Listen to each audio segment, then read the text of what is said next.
Soy María Amparo Izquierdo Ramos y soy de la Falla Zaragoza Park Central. Tengo 24 años.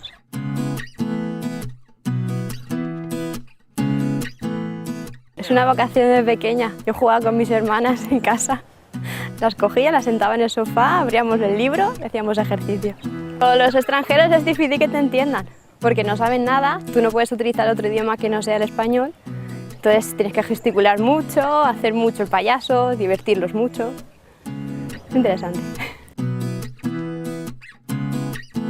Salimos bastante, primero siempre nos vamos a cenar, después nos vamos a un pub y luego ya terminamos en la discoteca.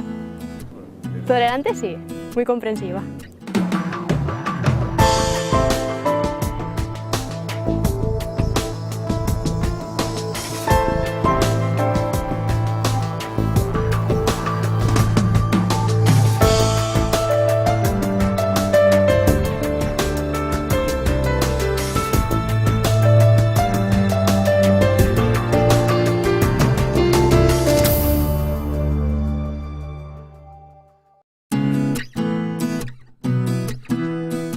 Me gusta mucho el ambiente y el carácter festivo que tiene.